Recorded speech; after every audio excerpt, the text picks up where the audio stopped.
2002 ఫిబ్రవరి 23వ తేదీన సినీ నటి ప్రత్యూష యొక్క సూసైడ్ కేసు ఉమ్మడి ఆంధ్రప్రదేశ్లో చాలామందికి దిగ్భ్రాంతి కలిగించింది. ఎందుకంటే అప్పుడప్పుడే సినిమా రంగంలో ప్రవేశించి తనకున్నటువంటి చిన్న చిన్న పాత్రలను చేసుకుంటూ మంచి అవకాశాలను సద్వినియోగం చేసుకుంటూ మంచి పాపులారిటీ సంపాదించుకున్నటువంటి సినీ యాక్టర్ను ప్రత్యూషను ఎందుకు సూసైడ్ చేసుకుంది అని కొంతమంది. అయితే సినీ యాక్టర్ ప్రత్యూష యొక్క కేసు సూసైడ్ కాదు, అది మర్డర్ అని తన తల్లి సరోజినీ దేవి సిబిఐ ఎంక్వైరీ దాకా వెళ్ళింది. అయితే సినీ నటి ప్రత్యూష యొక్క మర్డర్ కేసులో చాలామంది పేర్లు కూడా ప్రస్తావిస్తూ వచ్చింది. అయితే అప్పుడు అధికారం ఉన్నటువంటి చాలామంది ప్రముఖుల యొక్క పిల్లలు దాంట్లో ఉన్నారని, అదేవిధంగా తను ఎప్పటి నుంచో ప్రేమిస్తున్నటువంటి చిన్ననాటి స్నేహితుడు మరియు పిరుడైనటువంటి సిద్ధార్థ రెడ్డితో కలిసి వాళ్ళందరూ కూడా కలిసి గ్యాంగ్ రేప్ చేశారని సరోజినీ దేవి సిబిఐ కూడా ఆ కేసును అప్పగించింది. అయితే సినీ నటి ప్రత్యూష యొక్క లైఫ్లో ఏం జరిగింది, సినీ నటి ప్రత్యూషకు సినీ ఇండస్ట్రీకి ఉన్నటువంటి కనెక్షన్ ఏంటి, అదేవిధంగా సిద్ధార్థ రెడ్డి ఎందుకు చాలామందితో కలిసి గ్యాంగ్ రేప్ చేశాడు అని చెబుతున్నటువంటి సరోజినీ దేవి యొక్క కేసులో వాస్తవం ఏముంది అనేది ఈ వీడియోలో మనం డిస్కస్ చేసుకుందాం. ప్రత్యూష 1981 ఆగస్టు 29వ తేదీన నల్గొండ జిల్లాలోని భువనగిరి గ్రామంలో జన్మించింది. ప్రత్యూష చిన్న వయసులోనే తండ్రి చనిపోయాడు. తల్లి సరోజినీ దేవి ప్రభుత్వ స్కూల్లో టీచర్గా పనిచేసేది. అయితే తన పిల్లని చదివించాలని, పిల్లని పెద్ద స్థాయిలో చూడాలనే ఉద్దేశంతోనే పిల్లల కోసం కష్టపడుతూ ఉండేది. అంటే ప్రత్యూషను కూడా హోటల్ మేనేజ్మెంట్ కోర్సులో జాయిన్ చేయించింది. ప్రత్యూష హోటల్ మేనేజ్ కూడా చేస్తున్నప్పుడే జెమినీ టీవీలో హీరోయిన్ కోసం ఆడిషన్ జరుగుతున్నాయని ఒక మెసేజ్ వచ్చింది. ఈ మెసేజ్ చూసుకున్నటువంటి ప్రత్యూష ఫ్రెండ్స్ మరి ప్రత్యూష అందరూ కూడా ఇంట్లో వాళ్ళకి తెలియకుండా ఫోటోలు సెండ్ చేశారు. అలా ఫోటో సంబంధించిన వాళ్ళు చూసినటువంటి జెమినీ టీవీ యొక్క నేతృత్వంలో ఉన్నటువంటి ఆడిషన్స్లో వీళ్ళ ఫోటోని సెలెక్ట్ చేయడం జరిగింది.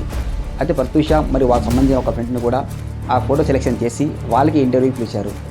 అది వెళ్ళిన తర్వాత ప్రత్యూష సంబంధించిన ఫొటోస్ అని సెలెక్ట్ చేసిన తర్వాత ఒక ఫ్యామిలీ కూడా ఇన్ఫర్మేషన్ ఇచ్చారు.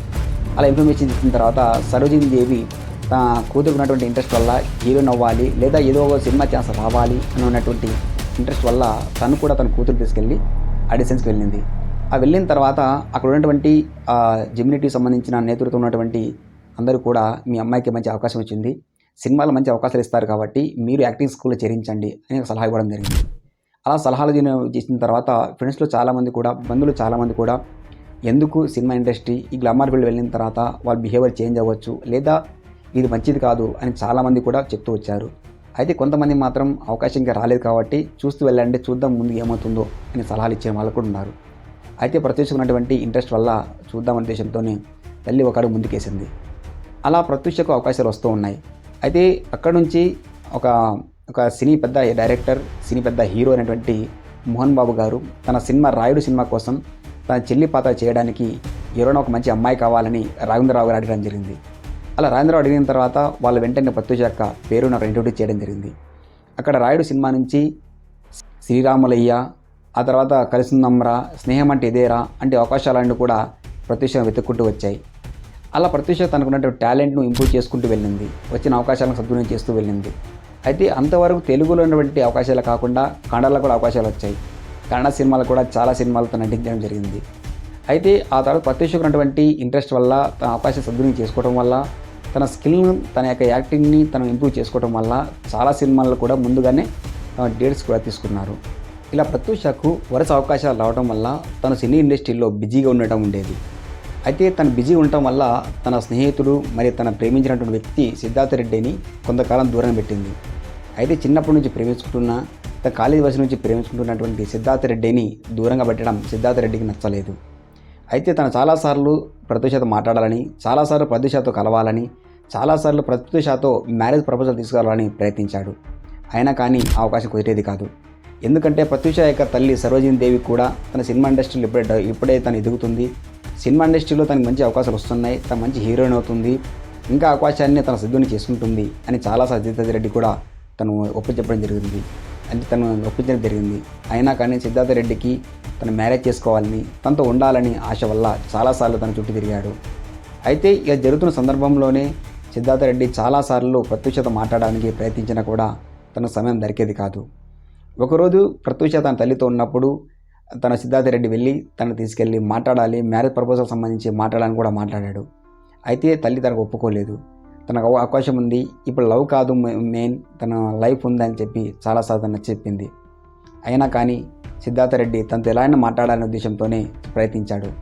అయితే ఒకరోజు తన ఫ్రెండ్స్తో పాటు బయటికి వెళ్ళినటువంటి ప్రత్యూషను సిద్ధార్థ రెడ్డి వెళ్ళి మాట్లాడి ఈరోజు నీతో మాట్లాడాలి, మా ఫ్యామిలీ వాళ్ళతో డిస్కస్ చేయాలి అనే ఉద్దేశంతో బయట తీసుకెళ్ళాడు. అలా బయట తీసుకెళ్ళిన చాలాసేపు తర్వాత కూడా ఇంకా ప్రత్యూష్ ఇంటికి రాలేదని తల్లి ప్రయత్నిస్తూనే ఉంది. ఎన్నిసార్లు ఫోన్ చేసినా కూడా ప్రత్యూషకు ఫోన్ తగ్గడం లేదు. అయితే తన స్నేహితురాలకు కూడా ఫోన్ చేసింది. తల్లి ఫోన్ చేసిన తర్వాత స్నేహితులు కూడా ప్రత్యూషం నా దగ్గర లేదు, తన యొక్క బాయ్ ఫ్రెండ్తో సిద్ధార్థ రెడ్డితో బయటికి వెళ్ళిందని తను చెప్పింది. అయితే నైట్ అయినా కూడా ఇంకా ఇంటికి ప్రత్యూష రాలేదు. ఇలా రాకపోయేసరికి తను చాలా టెన్షన్తో ఉండేది. అయితే ఇలా జరుగుతున్న సందర్భంలో 7:30 నుంచి 8 మధ్యలో తనకు హాస్పిటల్ నుంచి ఫోన్ వచ్చింది. ఇలా ప్రత్యూష పాయిజన్ తీసుకుంది, సూసైడ్ అటెంప్ట్ చేసింది, హాస్పిటల్లో ఉంది, రావాలని కూడా తనకు కాల్ వచ్చింది. అయితే తను పరిగెత్తుకుంటూ వెళ్ళి కేఆర్ హాస్పిటల్ ఉన్నటువంటి ప్రత్యూషను చూడడానికి ప్రయత్నించింది. అయితే హాస్పిటల్ సిబ్బంది ఎవరు కూడా ప్రత్యూషను చూడడానికి అవకాశం ఇవ్వలేదు. అయితే అక్కడ వెళ్ళిన తర్వాత తనకు తెలిసిన విషయం ఏంటంటే ప్రత్యూష మరియు సిద్ధార్థ రెడ్డి ఇద్దరు కూడా మ్యారేజ్ ప్రపోజల్ సంబంధించి గొడవ పడుతున్నారని, ఈ గొడవ సంబంధించి పెద్దలు ఒప్పుకోకపోయేసరికి వీరిద్దరు కూడా పాయిజన్ తీసుకొని సూసైడ్ చేసుకోవాలని ప్రయత్నించారని కూడా అక్కడ చెప్పడం జరిగింది. అయితే అక్కడ ఉన్నటువంటి కండిషన్స్, అక్కడ ప్రత్యూషను వీళ్ళు చేసినటువంటి ప్రత్యూష తల్లికి వీళ్ళు ఇచ్చినటువంటి సెక్యూరిటీ సంబంధించి చూస్తే అక్కడ అలాంటి అవకాశాలు కనిపించట్లేదు. ప్రత్యూష మాత్రం సీరియస్గా తను ఆక్సిజన్ పెట్టుకొని డేంజర్ స్థితిలో ఐసీయూలో ఉంది. అయితే సిద్ధార్థ రెడ్డి మాత్రం పక్క రూమ్లో నార్మల్గానే ఉన్నాడు. తన ఫ్రెండ్స్ వస్తున్నారు, రిలేటివ్స్ వస్తున్నారు, పోతున్నారు. అయితే ఇదంతా గమనిస్తున్నటువంటి సరోజిని దేవికి ఇది సూసైడ్ కాదు, ఇది ఒక మర్డర్ అని, ఇక్కడ ఏదో జరుగుతుందని అనుమానం వచ్చింది. అయితే ఆ తర్వాత తన బట్టలు కూడా అడిగింది. ప్రత్యూష వచ్చినటువంటి బట్టలు ఇవ్వాలంటే నాకు కోరింది. అయితే ఆ హాస్పిటల్ సిబ్బంది కావచ్చు, అక్కడ ఉన్నటువంటి పోలీసు వాళ్ళు కావచ్చు, ఎవరు కూడా తన యొక్క మెటీరియల్స్ ఏమన్నా ఇవ్వడానికి సహకరించలేదు. అవి లేవని, అక్కడి నుంచి ఎక్కడ పోగొట్టుపోయావని, లేదా అక్కడ ఉన్నటువంటి సిబ్బంది తీసుకెళ్ళి ఎక్కడ పారేసింటారని మిస్ ఆన్సర్ ఇచ్చారనేది సరోజిని చెప్తున్నటువంటి. ప్రత్యూష మరణం తర్వాత ప్రత్యూష యొక్క మరణం గురించి చాలా కోణాల్లో చాలా అనుమానాలు ఉన్నాయి సరోజిని దేవికి. అయితే సరోజిని దేవి ఉన్నటువంటి అనుమానాలు తీర్చుకోవడానికి, సరోజిని దేవికి ఉన్నటువంటి ఈ అపోహలన్నీ కూడా తీర్చడానికి ఆ ఫారెన్సిక్ రిపోర్ట్కి శవాన్ని పంపించారు. అలా ప్రత్యూష యొక్క శవాన్ని తీసుకున్నటువంటి ఫారెన్సిక్ రిపోర్ట్ వల్ల ఫారెన్సిక్ రిపోర్ట్ సంబంధించి మురళీకృష్ణ ఎవరైతే ఉన్నారో వాళ్ళ రిపోర్ట్లో కూడా భయంకరమైన విషయాలు బయట చెప్పారు. ఆ విషయాలు వచ్చిన రిపోర్ట్ ప్రకారం ప్రత్యూషది సూసైడ్ కాదని, అది మర్డర్ అని, ప్రత్యూషకు సంబంధించి ఆయన పీరియడే కాదు చాలామంది ఆమెను గ్యాంగ్ రేప్ చేసి ఉంటారని, ఎందుకంటే ఆమె బాడీ మీద ఉన్నటువంటి కొన్ని సిమ్టమ్స్, బాడీ ఉన్నటువంటి కొన్ని ముద్రలు చూస్తే అది సూసైడ్ కాదని, అది ఖచ్చితంగా రేప్ అని, అది కూడా గ్యాంగ్ రేప్ జరుగుతుంది, 5-6 మంది తను యూజ్ చేసుకున్నారని, తనకు అత్యాచారాన్ని ప్రయత్నించారనేది అక్కడ వచ్చినట్టు రిపోర్ట్లో తెలిసింది. అయితే సరోజిని దేవి ఉన్నటువంటి అనుమానాలు నిజం కావడం వల్ల ఆ కేసుని సిబిఐకి అప్పగించాలని అప్పుడున్నటువంటి అధికార ప్రభుత్వానికి, మరి అప్పుడున్న ప్రతిపక్ష ప్రభుత్వానికి, కేసీఆర్ గారికి, చంద్రబాబు నాయుడు గారికి, రాజశేఖర రెడ్డి గారికి అందరికి కూడా ఇన్ఫర్మేషన్ ఇస్తూ ఉంది. అయితే కేసీఆర్ గారు, ఇక్కడ రాజశేఖర రెడ్డి గారు, చంద్రబాబు నాయుడు గారు కూడా అందరూ కూడా తమకున్నటువంటి సహాయ సహకారం వల్ల, తమకున్నటువంటి ఇన్ఫ్లుయెన్స్ వల్ల అందరూ కూడా కేసు సిబిఐకి అప్పగించారు. సిబిఐకి అప్పగించిన తర్వాత సిబిఐ విచారణలో వచ్చినటువంటి విషయాలు చూస్తే సరోజిని దేవికి నమ్మశక్యం కాలేదు.